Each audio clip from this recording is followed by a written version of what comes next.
Yo, people, what's everyone saying? Welcome to another video on the channel. And yeah, man, we're going to be doing a match review Man United versus Brentford. And yeah, as you can see right there, listen, 4-0. You heard it, bro. 4-0. We fully lost 4-0 to Brentford, yeah. And listen, it's time to talk about the players, the performances, and the lineup, and where do we go from here, right? So before I start, make sure you like, comment, and subscribe. So hopefully I'll be doing more content as well. And yeah, people, listen, there's so many stuff that we can talk about. Yeah, I don't even know where to start. That's how crap we've been. Yeah, like I'm just thinking, like, what do I talk about the performance? We were that bad. I can't even pick out like anything that we did that was exciting. It's just all about Brentford, how they just literally dominated us, right? So before I start on the actual game and giving you my thoughts here, let's go into the actual lineup, right? As you can see here, right? Hang on, let me actually make it a lot bigger. So you've got De Gea, Luke Shaw, Lissandro Martinez. You've got Varane. No, so not Varane. You've got Maguire, Dallo. Big up Mason, mate. We were shocking. 100%. We were 100%. But like I said, at first when the lineup came out, I was like, oh, no McTominay, sweet. Finally, he's been dropped, because if that was under any other manager, I have a feeling that as bad as he was, he would have played the next game. So at least Ten Hag knows that he knows who's not performing and he's not afraid to drop them, right? And like I said, I do think there's going to be a lot of players that will be phased out. But yeah, Luke Shaw, that as much as I was happy where Ten Hag dropped McTominay, I was really baffled by why Luke Shaw started. Like, why? I know Malacia needs time, in the Premier League. It's his first time playing. He's young. I think he's like 22 years old. But why Luke Shaw? It's almost 2023, and we're putting Luke Shaw in lineups. Nah, nah, nah, nah, nah, nah. I wasn't happy with that decision. Yeah, you've got Fred Eriksson, Bruno, Sancho, and Marcus Rashford, and also you've got Ronaldo up front. Right, yo, big up CFC for him, bro. Hey, listen, that Chelsea game, mad game, bro, mad game. Big up to you. But like I said, um, obviously the title, it says David De Gea. So let's talk about David De Gea. There's a lot of people that are split when it comes to De Gea, right? And I'm in the last season. De Gea, lol. Yeah, bro. We have to talk about De Gea, man. De Gea. It's not looking good. But like I said, David De Gea is a keeper who has he has a strength, right? And to be honest, I say he's got his strengths. His only strength is shot stopping. Like, he's not really got anything else to his game. So he can't command his box. His kicking is woeful, and every single time he kicks the ball, the opposition counter us, right? Whether that be he kicked it out for a throw in, he kicked it out for, I don't know, anywhere. For me, David De Gea, I've said this a million times. He had a very good season last season, but it's time to move on, right? Even as good as he was last season, he was still doing mistakes. Like, obviously not saving, but just kicking out randomly, bro. Where's his composure? He's got no composure, David De Gea. He should definitely drop Shaw for Malacia. He done bits in the second half better than Shaw, Varane for Maguire.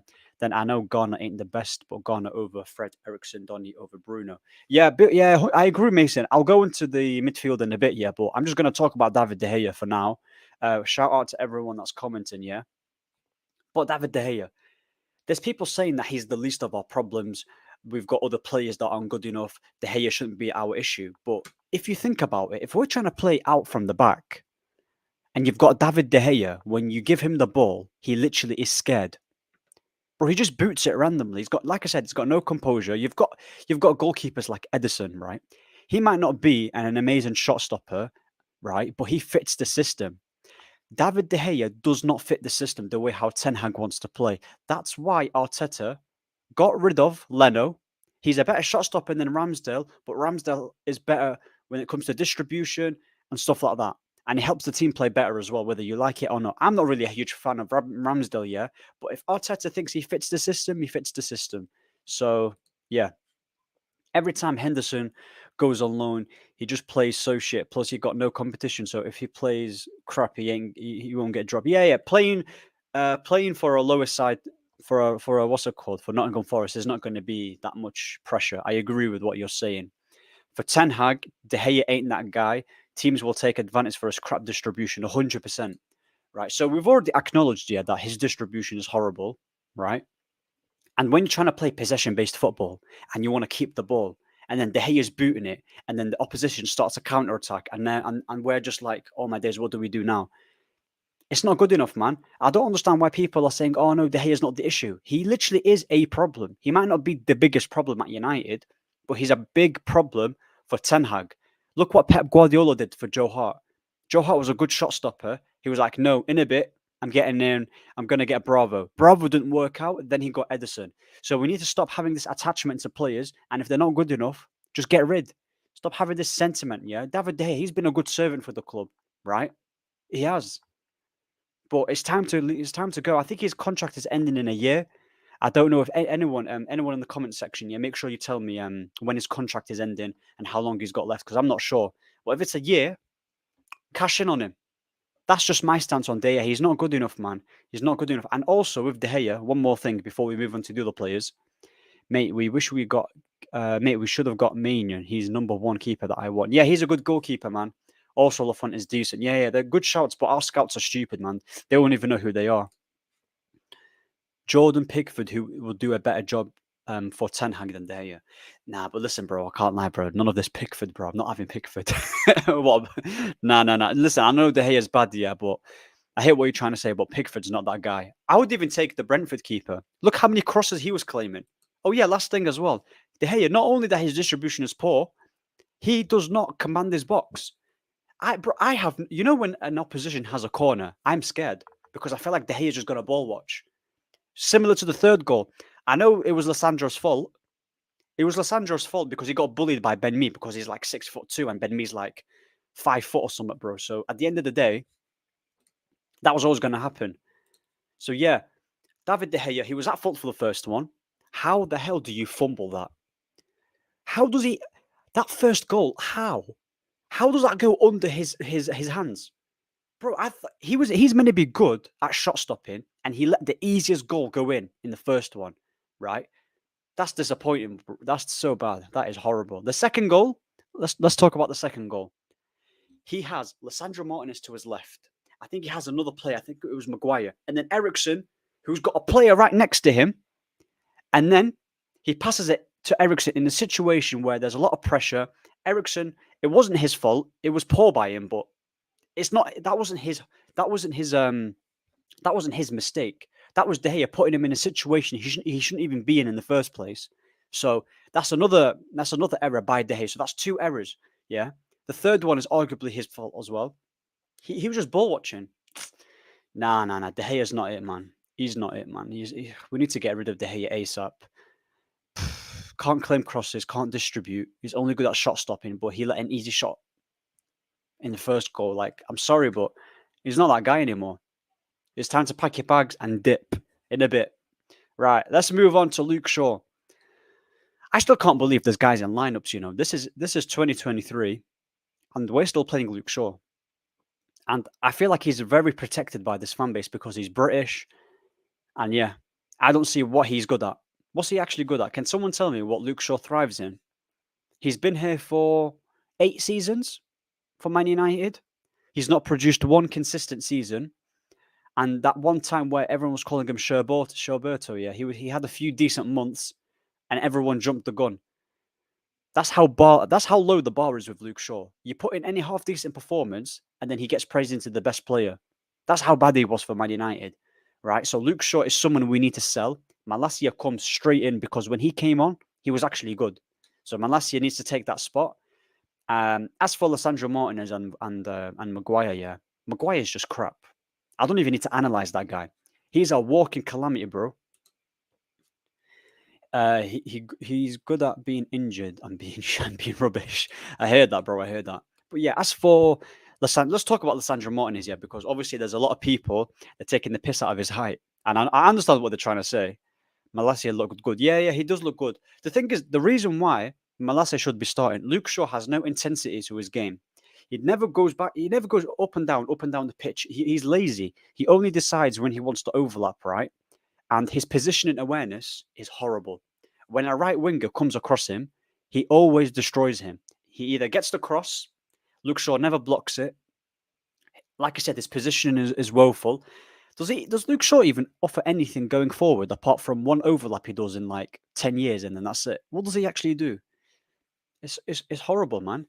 Should have binned off Shaw than Tellez. If listen, both of them I don't rate. However, Tellez, I wish the fan base had the same energy they gave to Tellez to Luke Shaw. That's all I'm gonna say. Because Tellez, he wasn't good, but if anything, he was the one that deserved the chance more than Luke Shaw. Great stream. Got a head out, but big up, bro. Take care. Take care, Mason, bro. Take care. But yeah, man. Like I said, Luke Shaw, he's not good enough. And let's talk about Lissandro Martinez. Yeah, the reason why I wasn't really too bothered about his height in the first place is because he's good on the ball. His passing is very good. He's aggressive, and he had those type of attributes that I was like, okay, he'll make up for it because he's strong, he's aggressive, and like I said, but like at the end of the day, yeah, you can't really have the full package. Not everyone's going to be Van Dijk, right? However, the Brentford manager said he targeted Lissandro. The Brighton manager, I'm pretty sure, or did he say that? I think he was targeting. So if every team is targeting Lissandro, then that's going to be a problem. So I don't know whether Ten Hag is looking at it like, okay, I might need to move him to DM. I know he's not played there for a long time, and you might not have the stamina to play it because I'm pretty sure someone said like he's not played in DM for a long time. He was literally Ajax's best player as well last season, playing as a centre back. But yeah, I don't know if the height issue is going to be even more of a problem long term. So I don't know if he's going to change him, move him to midfield, and have maybe Varane and Lindelof, right? Because Maguire's not been good enough. But anyway, Lissandro, what do I think of him? What do I do? I would move him to midfield. Honestly, we've got Liverpool next. I can't be having Darwin Núñez against him. So move him to midfield and just drop Fred and McTominay. That's what I would do personally. For Maguire, he's just rubbish. What's he good at? 80 million of just a waste of space. I don't even want to analyze him because he hurts my brain. Now, Dallo is someone that I do rate. I think he's a decent right back. However, he was poor, horrible. He wasn't good enough at all. Disappointing. As much as I do think he's a good player, if there's a better right back out there, I do think we should be getting him. So yeah, that's just my stance on Dallo. But I think he's got good attributes that fits the system. Like I know his crossing is not the best, but technically he's good. He's got a good feet. He can pass with both feet as well, left foot, right foot, and he's got a decent strike on him. So we'll see with Dallo. We'll see with Dallo. As for Ericsson, he was very poor, man. He wasn't good at all. Yeah, I was disappointed with Ericsson, I can't lie. But obviously, I'm going to give him time. I'm not going to expect him to play a 10 out of 10 in a United team that's dysfunctional and just absolutely crap. So yeah, Ericsson, he wasn't good. Obviously, he was kind of at fault with the whole goal in the second one. But yeah, man, I wasn't impressed with him. Fred, he was poor as well. Like you know what it is with Fred. I don't understand why we're playing him in a number 6. Like a number 6 is a position where you have to be composed, you have to be good on the ball and press resistant, and actually have the ability to pass. When you press Fred, he gets scared. Like he does something stupid. Like he gives the ball away. His first touch ain't the best. So, because under Ralph Rangnick, excuse me, under Ralph Rangnick, he was playing as a number 8, and he was actually our best midfielder last season. So I don't get why we're playing him in a number 6 position. Then again, who do we really have in the team that can play that position? So yeah, Rashford. I've talked about Rashford for so long, man, for 2 years, saying how he's not good enough. He's not good, bro. He can't play the Ten Hag system. I've said it for a long time. He's not good enough. Even his pace, because under Van Gaal, Marcus Rashford was a quick, direct player, yeah. And he had a nice link up with Martial. Now, if you take that away from him, for example, the back injury he got, what else does Rashford have in his game other than explosiveness? Because if you take it away, what else does he have? He's not a great finisher. He can't head. He can't play up front. He can't even play left wing, which is meant to be his best position because he's predictable. You can't beat a player anymore. I'm sorry, we need it, and that should be Sancho's position.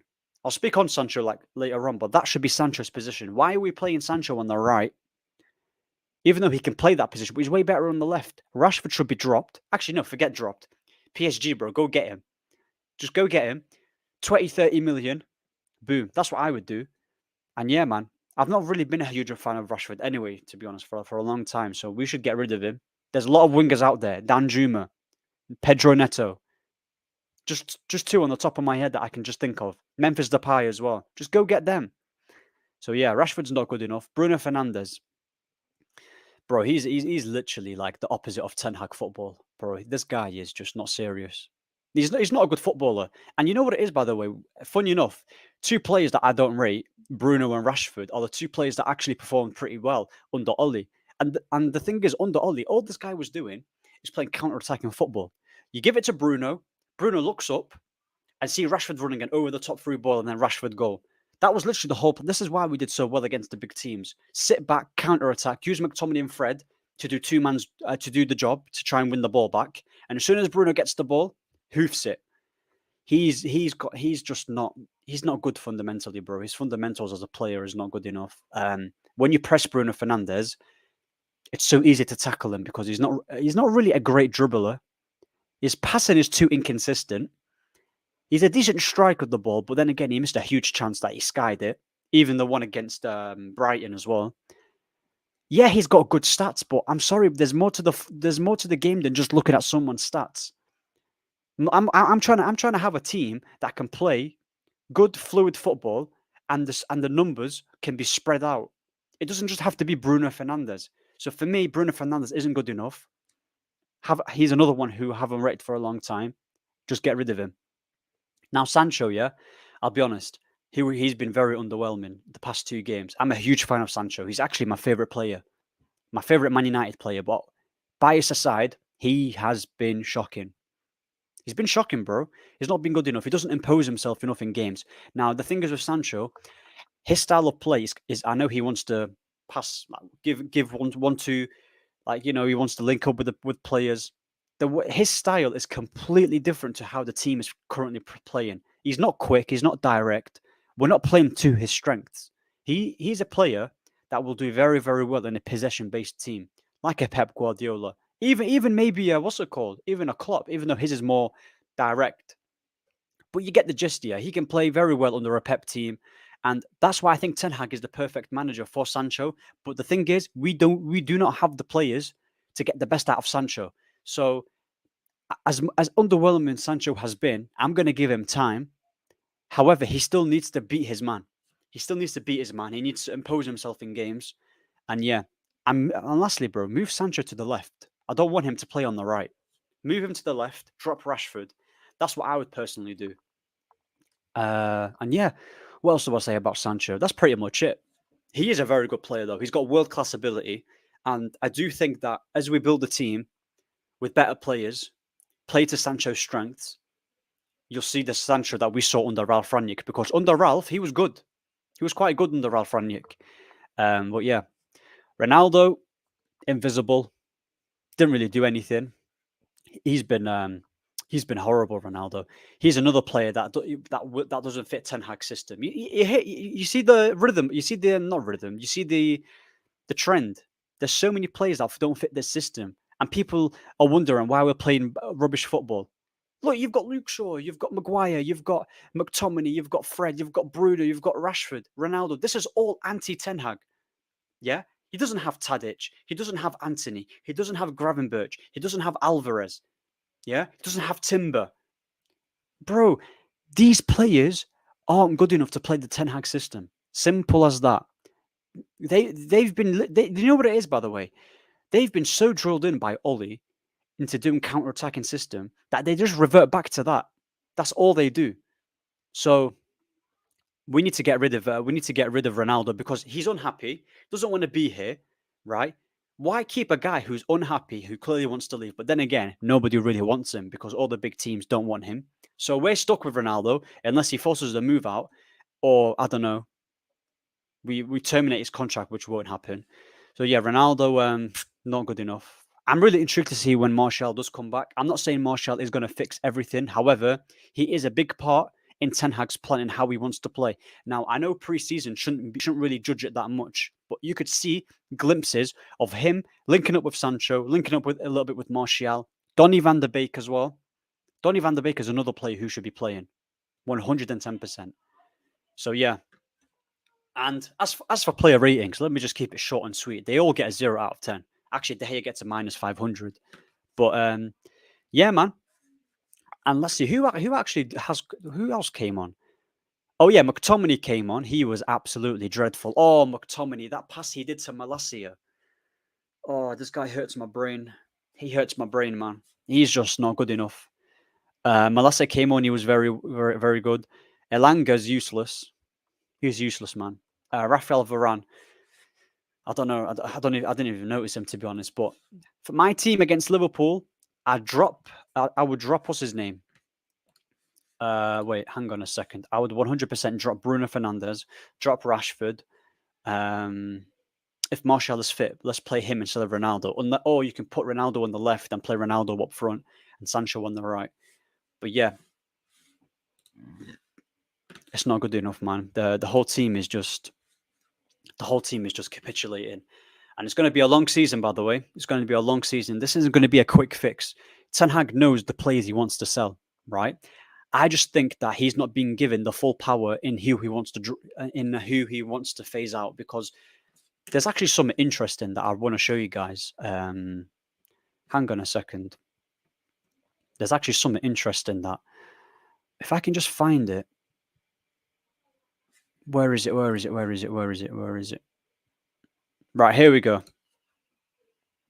don't know if you can see this, but let me share the screen. Share it with share it real quick. 1 second. Boom.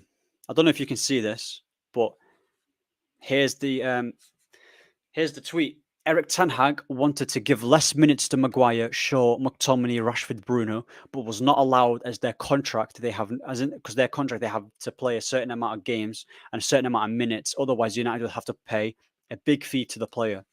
Now, people will say this isn't true and whatever. I actually do believe it, because why can this not be true? Just think about it for a second. Bruno, all these players that he's named, by the way, in this tweet, they keep having stinker after stinker after stinker.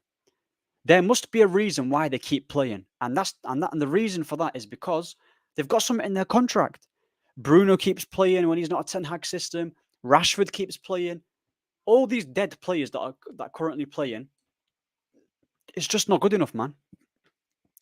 I really do hope. I really do hope he starts phasing these players out. I do believe that he will. And yeah, man. And as for the whole Frankie De Jong situation, I don't know what's going to happen. I don't know whether we're going to get him or whatnot. I really do hope we do, because he will make a huge difference. Frankie De Jong in the midfield, because he's the only guy that can do it. Playing the 6. I know he's not a number 6, but he's good on the ball. He can drive with the ball. He's composed. He's press resistant. He's got all the attributes that Ten Hag wants in a midfielder. None of this Fred and McTominay nonsense. So yeah. And anyway, that's pretty much everything. I've covered everything that I need to say. I hope you enjoyed the video. Make sure you comment, subscribe, and like the video as well. And yeah, people, I'll catch you on the next one. I'm going to be doing a do I want to do a Liverpool watch along? Oh, we're going to get slapped by Liverpool, aren't we? Oh, my days. But yeah, like I said, big up and take care, people.